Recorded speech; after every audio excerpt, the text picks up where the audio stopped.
एक बात स्पष्ट है कि 27 जुलाई को जो हुआ ओल्ड राजेंद्र नगर में वो हादसा नहीं, वो मानव निर्मित हत्या थी। और वो हत्या के पीछे आम आदमी पार्टी की आपराधिक लापरवाही और उनका भ्रष्टाचार है। जिस प्रकार से पार्षद उनका, विधायक उनका, एमसीडी उनका, जल बोर्ड उनका, फायर सर्विसेज उनका, पीडब्ल्यूडी उनका, पर यह आम आदमी पार्टी निर्लजता से जिम्मेदारी का ठीकरा कहीं और फोड़ने की कोशिश करती है। क्या शैली ओबरॉय जी ने जून 18 को नहीं कहा था कि इस बार मॉनसून एंजॉय करना है? सौरभ भारद्वाज जी फरवरी के चाहे जितने वीडियो दिखा दे, क्या आपकी मेयर ने यह आश्वासन नहीं दिया था? यदि कोऑपरेशन नहीं मिल रहा था किसी की तरफ से, तो शैली ओबरॉय जी ने यह बयान क्यों दिया?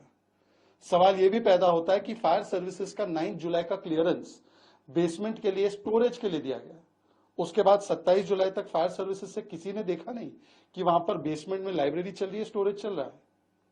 डीसिल्टिंग के बारे में बार बार वहां के स्थानीय लोगों ने, दुर्गेश पाठक जो विधायक है उनको कहा है, व्हाट्सएप ग्रुप में चैट है मौजूद। दुर्गेश पाठक को समझ नहीं आया कि वाटर लॉगिंग होती है तो डीसिल्टिंग कराए। बड़े बड़े दावे डीसिल्टिंग को लेकर किए गए थे, उन दावों का क्या हुआ? डीसिल्टिंग की फाइल पर कैसे कुंडली मारकर बैठे थे सौरभ भारद्वाज जी, वो भी सामने आ चुका है। हाई कोर्ट ने भी बताया कि डीसिल्टिंग का काम नहीं हुआ।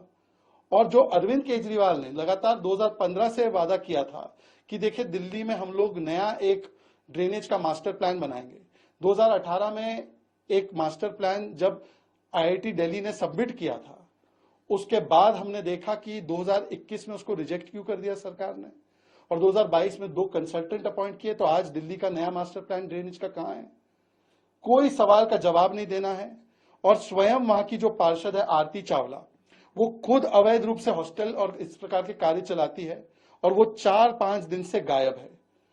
अपनी नैतिक और आपराधिक जिम्मेदारी तय करने के बदले जिम्मेदारी का ठीकरा कहीं और फोड़ना, यह आम आदमी पार्टी का एक चरित्र बन चुका है कि खुद की जिम्मेदारी का दोष किसी और पर डालो। चूहे खाकर बिल्ली और उसकी इकोसिस्टम हज पे चली। जो लोग पूरे देश में जाति जनगणना करना चाहते हैं, सबको अपनी जाति पूछना चाहते हैं, अब वो कह रहे हैं कि यदि किसी को जाति पूछी जाए, वैसे तो अनुराग जी ने किसी की जाति पूछी नहीं, अनुराग जी ने केवल इतना कहा कि जिसको अपनी जाति के बारे में नहीं पता वो जाति जनगणना की बात कर रहे हैं, ना उन्होंने किसी का नाम लिया। तो पता नहीं क्यों प्रतिक्रिया एक साइड से आने लगी। परंतु जो जाति पूछना चाहते पूरे देश को, वो कह रहे कि जाति पूछना गाली है।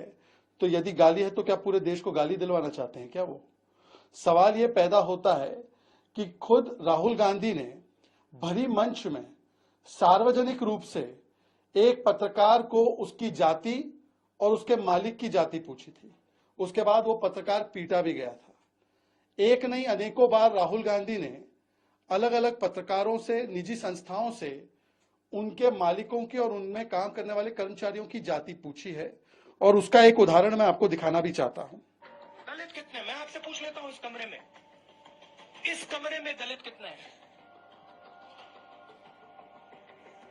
देखिए, स्वयं अखिलेश यादव जी भी जो आग बबूला हो रहे थे, वो आज जब आग बबूला हो रहे थे तो शायद वो भूल गए कि उन्होंने भी एक बार एक पत्रकार से पूछा कि क्या जाति है। जब पता चला कि उनका नाम मिश्रा है तो उन्होंने कहा कि मिश्रा, तुम तो जिस प्रकार से बोल रहे हो ये ठीक नहीं है।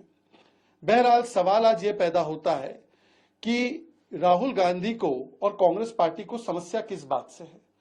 आज तो उनको बताना चाहिए कि यदि वो इतने बड़े ओबीसी, एससी, एसटी के शुभचिंतक है तो 1951 में कास्ट सेंसस रोका किसने था? 1961 में किसने पत्र लिखकर कहा था कि आरक्षण बहुत बुरी चीज होती है? किसके पिता ने इंटरव्यू देते वक्त कहा था 1980s के और 90s के दशक में कि आरक्षण से तो जो बुद्धू हैं वो आगे बढ़ जाते हैं? ये राजीव गांधी जी थे। मंडल कमीशन की रिपोर्ट को 80 से लेकर 90 तक रोकने का कुकर्म किसने किया? वो इंदिरा गांधी जी ने और राजीव गांधी जी ने किया। पार्लियामेंट में खड़े होकर मंडल कमीशन का विरोध किसने किया? वो राजीव गांधी ने किया। और आज के काल में भी जब एससी एसटी समाज के 14,000 करोड़ रुपए कर्नाटका में काट दिए जाते हैं तो उस पर राहुल गांधी मौन हो जाते हैं। आज भी जब तेलंगाना में एसटी का बजट काट दिया जाता है, एससी का बजट काट दिया जाता है, 22,000 करोड़ से 7,000 करोड़ किया जाता है, तो वो एक शब्द नहीं बोल पाते। जो दलित करते हैं, 68 दलित मारे जाते हैं तमिलनाडु में, तो एक शब्द नहीं बोल पाते। आज जिस प्रकार से अनुराग ठाकुर जी के एक सवाल से, जो कि राहुल गांधी की तरफ चिन्हित करके पूछा भी नहीं गया था, उससे उनका पूरा पर्दाफाश हुआ है। इसी के चलते आज ये प्रतिक्रियाएं आ रही है। आज अखिलेश जी को और राहुल जी को बताना चाहिए, यदि वो SC ST OBC के इतने बड़े शुभचिंतक है वैसे, तो जामिया और AMU में SC ST रिजर्वेशन कब खत्म हुआ और क्या वो उसके पक्ष में है?